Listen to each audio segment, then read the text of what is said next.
Good morning, I'm Nandini Kongani of CSCB, and today I'm going to speak about the strings in Python. So before I dive into the topic, what do you exactly mean by a string in Python? If at all we speak about a C language or any other language, we can speak of strings as an array of characters. Now, when you come to Python, you can speak it as a sequence of characters. A character is nothing but a symbol. For example, P, Q, R, etc. And a sequence of all those characters forms a string. For example, the English language has 26 characters. Computers, they do not deal with characters, like they deal with the binary numbers, that is zeros and ones. So that is what is written here. Computers do not deal with characters, they deal with numbers. Even though you may see characters on your screen, internally it is stored and manipulated as a combination of zeros and ones, that is into your binary language. This conversion of character into your binary language is called encoding, and the conversion of binary language into your normal high level language or your normal English language is known as decoding. And ASCII and Unicode are some of the popular encodings used, that is conversion of characters into zeros and ones. In Python, a string is a sequence of Unicode characters. I told you it is a sequence of Unicode characters or it is a sequence of characters. Unicode was introduced to include every character in all the languages and bring uniformity in encoding. String literals in Python. Now, how do you represent, like how do you exactly write this string in Python? You can write a string in Python in single quotes or double quotes. It doesn't matter. Either way, the output will be the same thing. You can also display a string literal with the print function. That is, you can just directly write the string inside a single quote, or you can directly write a string inside a double quote, or you can print out the string using the print statement. All the ways the output is the same. Now, how to create a string in Python. Strings can be created by enclosing characters inside a single quote or a double quote. Even triple quotes can be used in Python, but generally used to represent multi-line strings. See, for example, here you have a variable whose name is my_string, and in that particular variable, we store a string literal inside a single quote. And when you print the variable, your output will be hello.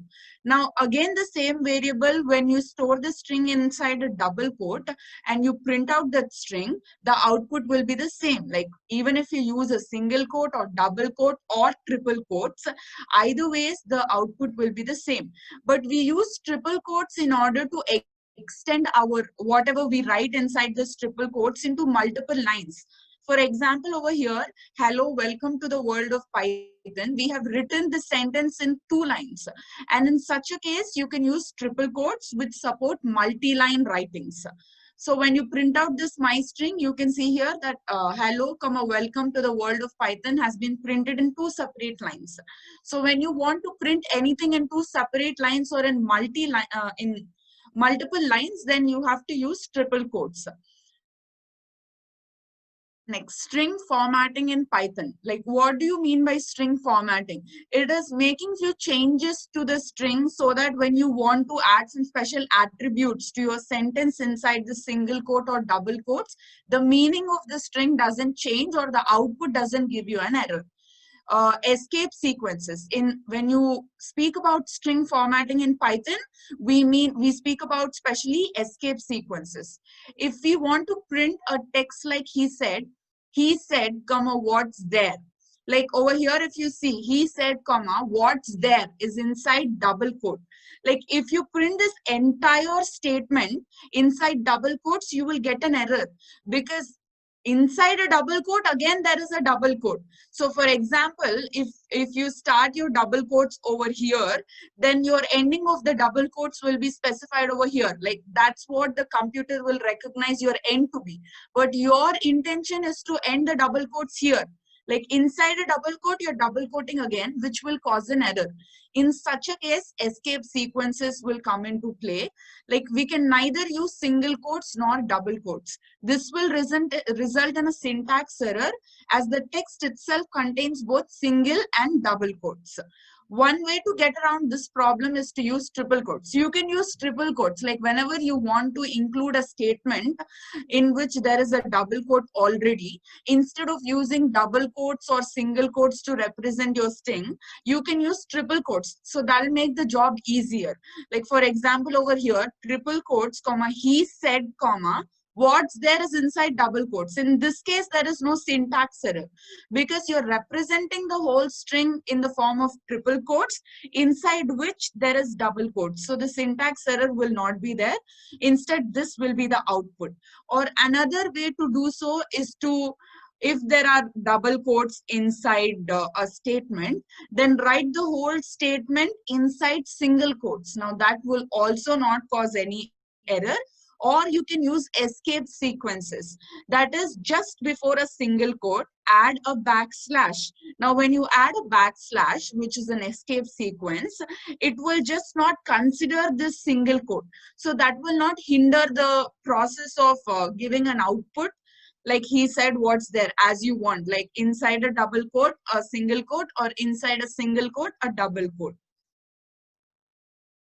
Now here is a list of some escape sequences which are supported by Python.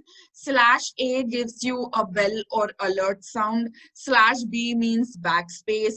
/N is you get printed to a next line. /T is horizontal tab space, which is usually 4 in the case of Python. /V is vertical tab space. /R is enter button.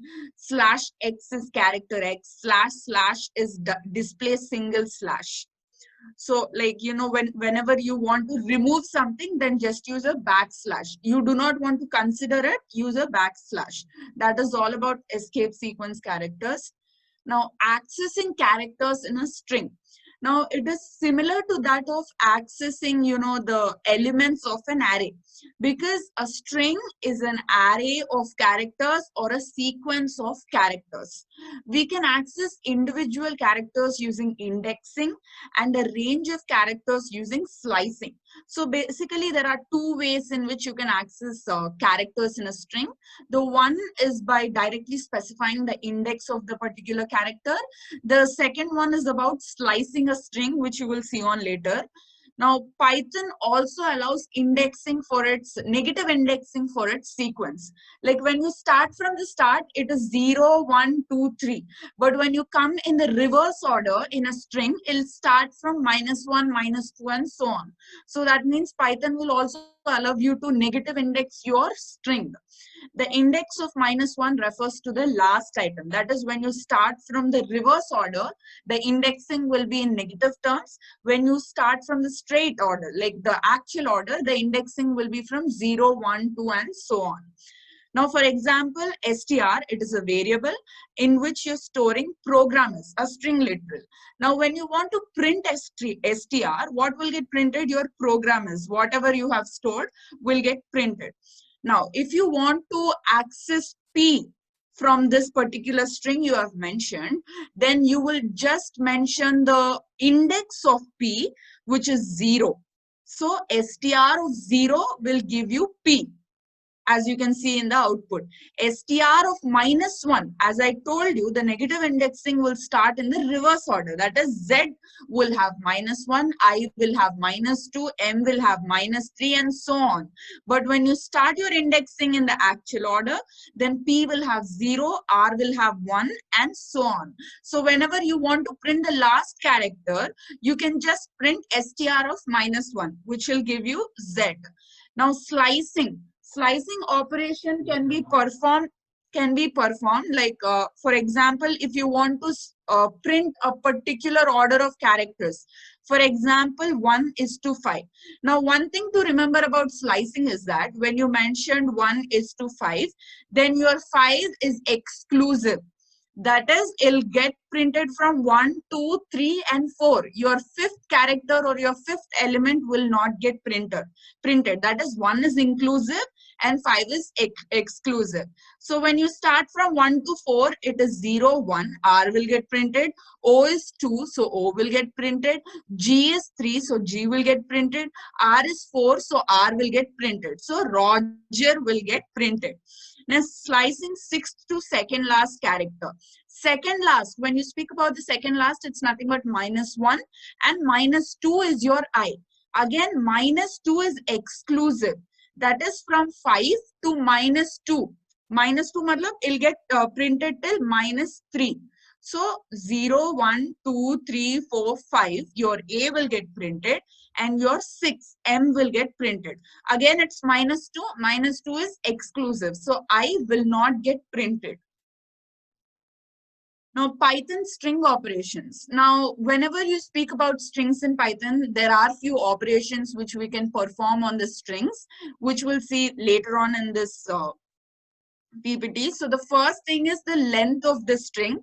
The second one is indexing in strings. Third is the slicing operation. Fourth is the concatenation of strings. Fifth is comparing strings. Sixth is removing spaces from a string. Seventh one is finding substrings. Eighth is splitting and joining strings. Ninth is changing case of a string. These are all few operations which can be performed in a string. Now, when you speak about the first operations, finding out the length of a string. How do you find out? Now, what do you actually mean by the length of the string? It is nothing but the number of characters, right? From starting from 0. That is the indexing you're giving. When you imagine a string as an array, the number of indices you give is nothing but your size of the string or your length of the string, which also includes the spaces. Now, for example, see, length of the string represents the number of characters in a string.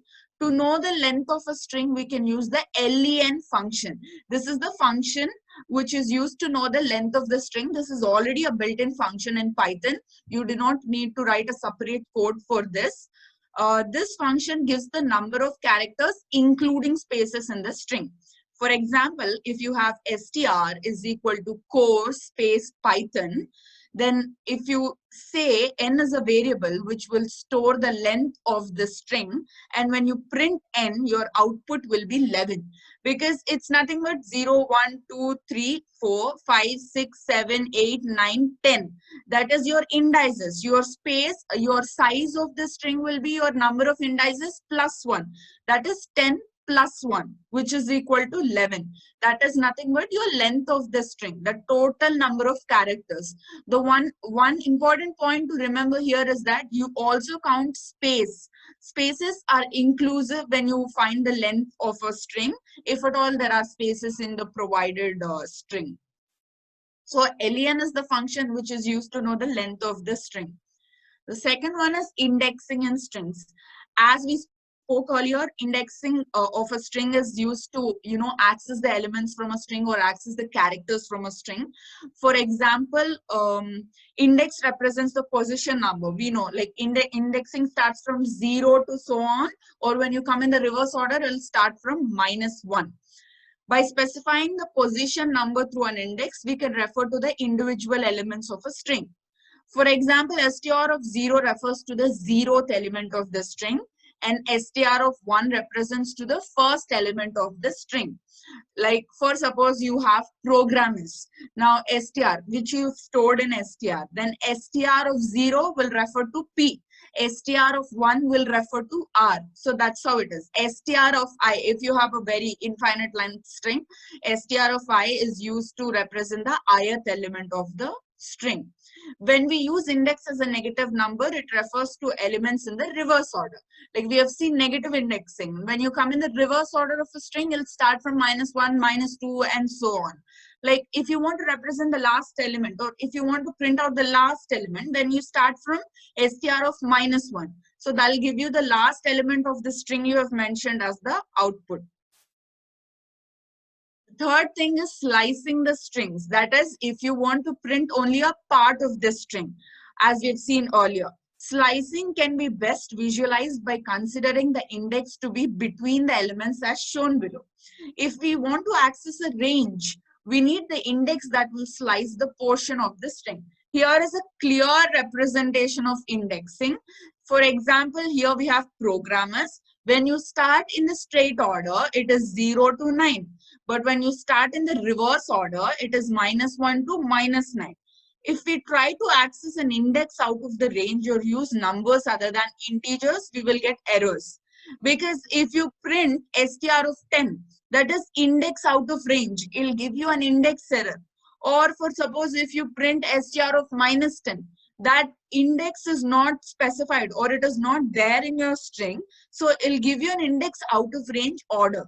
Or if at all, if you print str of 1.5, that is floating point number inside index does not get supported, you have to use only integer numbers, because as you can see, your indexing is in the form of only integer numbers.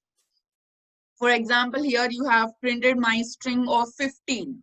If you store programmers into my string, then if you access my string of 15, there is no index called 15. So that'll give you a string out of range, string index out of range error, which is an index error.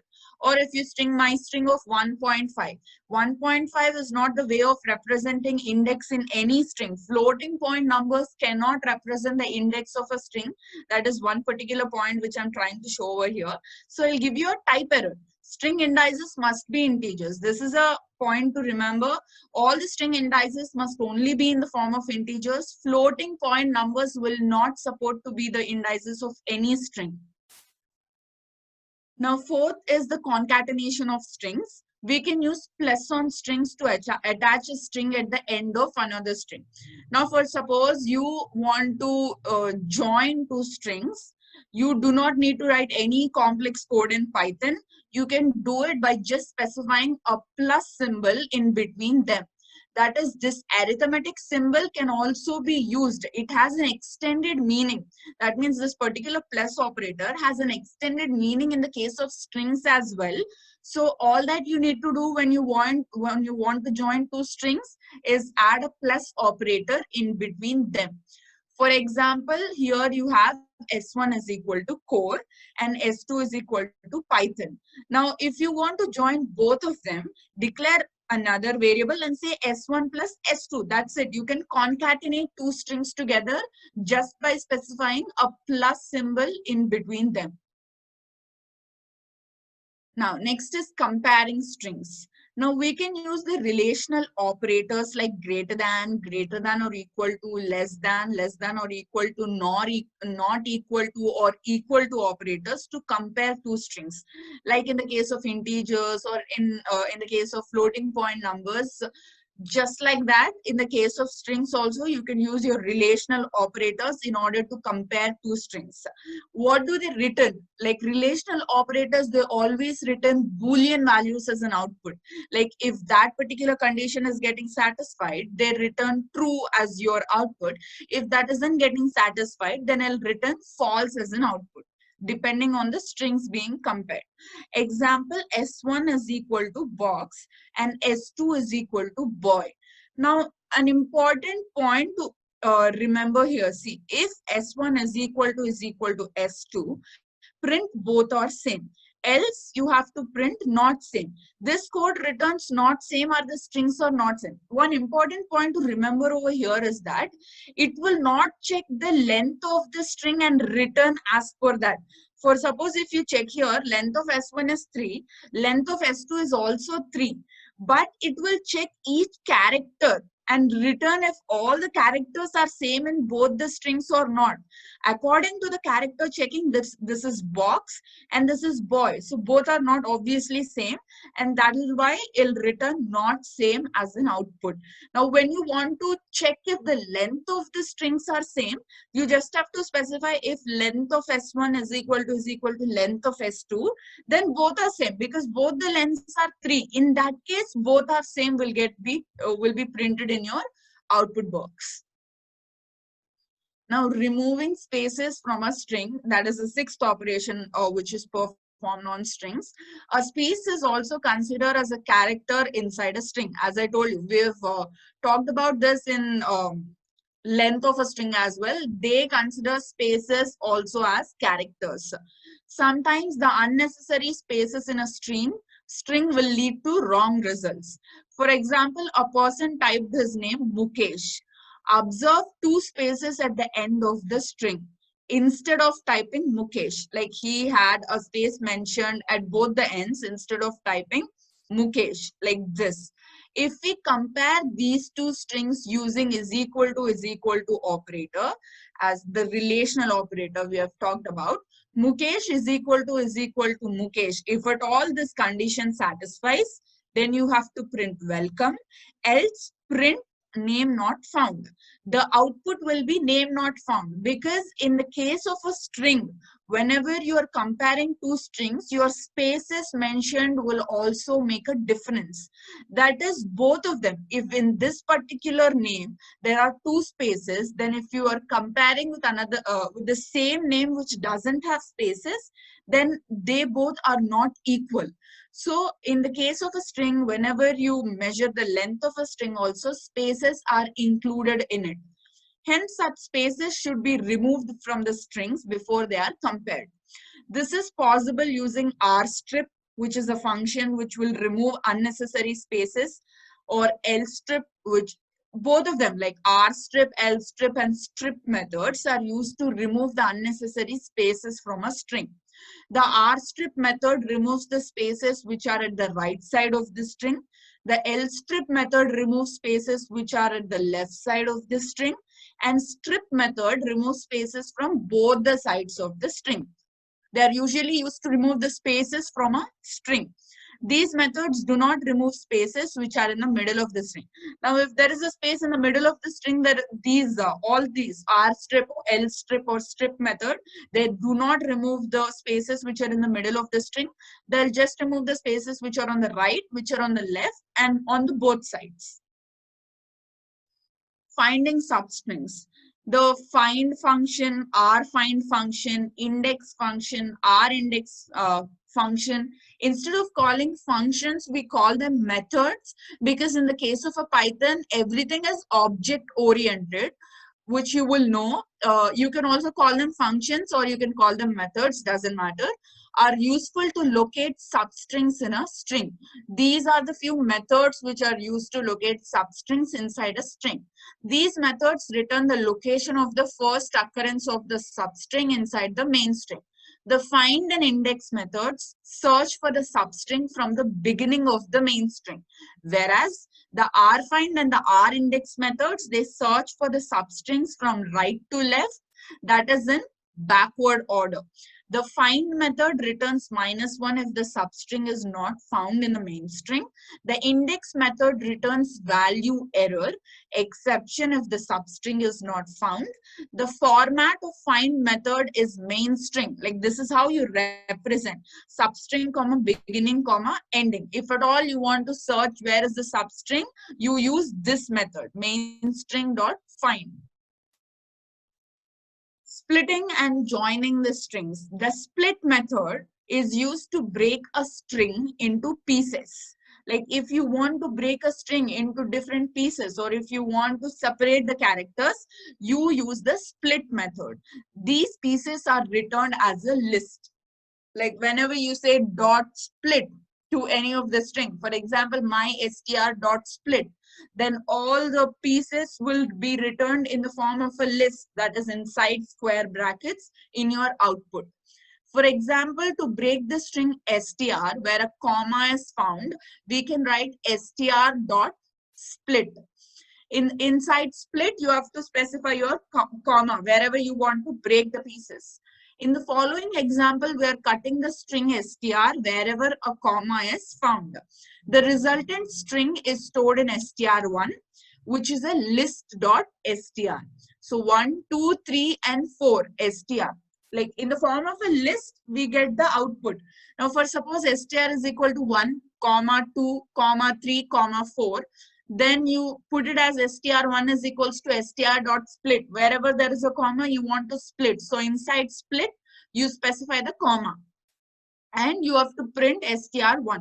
The output of the preceding statement will come as follows. See, this is a list inside a square bracket we are getting.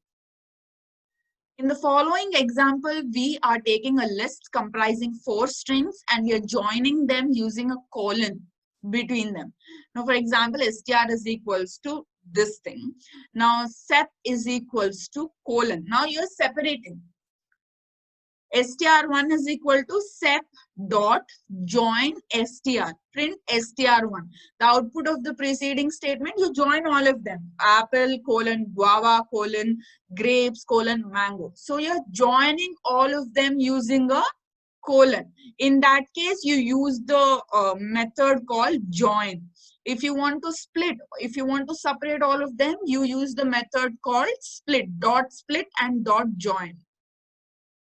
Now changing the case of a string, that is lowercase to uppercase or uppercase to lowercase. How do you do that? Python offers 4 methods that are useful to change the case of a string. They are upper, lower, swap case, and title. These are the 4 methods. The upper method is used to convert all the characters of a string into uppercase or capital letters. See, when you use the upper method, it will return the string as a new instance. This you have to remember. The lower method converts the string into lowercase or into small letters. The swap case method converts the capital letters into small letters and small letters into capital letters. The title method converts the string such that each word in the string will start with a capital letter and remaining will be small letters, like how you do it in the case of a title whenever you write a title. So these are few methods which are used to change the case of a string. Now, these are common Python string methods. There are numerous methods. I have mentioned a few. Is all number, is alpha, is digit, is lower. See, is all num. This method returns true if all the characters in the string are alphanumeric. And there is at least one character, otherwise it returns false. Is alpha. It returns true if the string has at least one character and all the characters are alphabetic. Otherwise, it returns false. Is digit returns true if the string contains only numeric digits, that is 0 to 9, or otherwise it'll return you false. Is lower returns true if the string contains at least one letter and all characters are in lowercase. Otherwise, it returns false. These are just a few common Python string methods. Is upper, same thing. It returns true if the string contains at least one letter and all the characters are in uppercase. Otherwise, false. Is title. The starting should be capital, all others should be small letters. Otherwise, it'll return false. Is space. It returns true if the string contains only spaces. Otherwise, it returns false. So how to change or delete a string? First of all, strings are immutable. That is, they cannot be changed. For example, over here, see, my string is equal to program is. At 5th index, you have 0, 1, 2, 3, 4, 5. You have A. Now, again, you're trying to assign it with A. It'll give you a type error because string object does not support item assignment. That is, strings are immutable. You cannot change any character in a string. My string is equals to Python. If you want to print my string, Python will get printed. How do you delete? All that you need to do to delete a string is use a keyword which is known as del. When you press del, my string, that's it, your string. If you want to delete this one, if you want to delete a particular character, that is also not possible because str object doesn't support item deletion. It doesn't support item assignment. Also, it doesn't support item deletion. If you want to delete an entire string, that will be supported by this string class. But if you want to delete a particular character or if you want to reassign a particular character, that is not supported. That's it. This is all about strings. Thank you.